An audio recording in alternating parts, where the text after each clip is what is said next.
خب بچه‌ها یه چیز خیلی باحال میخوام بهتون نشون بدم امروز.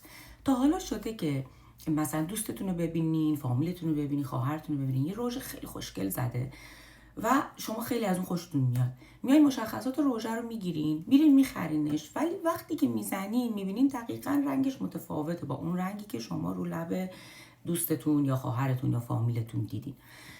این یه دلیل داره، به این خاطر که ما هممون لبمون رنگ داره خودش و اون رنگ لب هر کسی متفاوته.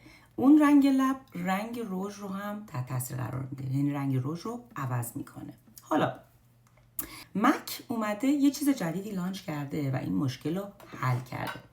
یه چیزی لانچ کرده به نام لیپ اریز. این چیزش بستش. این خیلی وقت بود سولد اوت بود. ایشون این شکلیه. چندین تا رنگ داره بر اساس اینکه شما پوستتون چه رنگیه یا چه آندرتونیه یا چه ته رنگیه، شما میتونین اینو انتخاب کنین.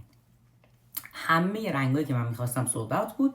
یه رنگش فقط یک دونه ازش مونده بود، لایت میدیوم نوتراله، که حالا ببین میخوره یا نه. خیلی لطیف تکسچرش. من نصف لبو میزنم که شما ببینید. جالبش اینه بعضیا میگن چرا کانسیلر نزنیم، چرا فاوندیشن رو نیاریم. اون دوتا هر دو لبو خوش میکنه. این برقش رو همین الان میبینین.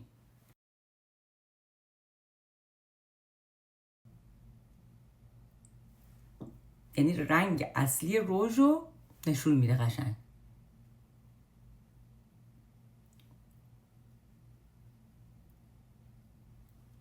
من اینو بدون خط لب زدم که شما ببینید.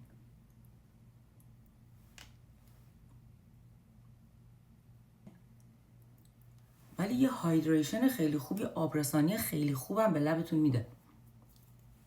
خیلی باحاله.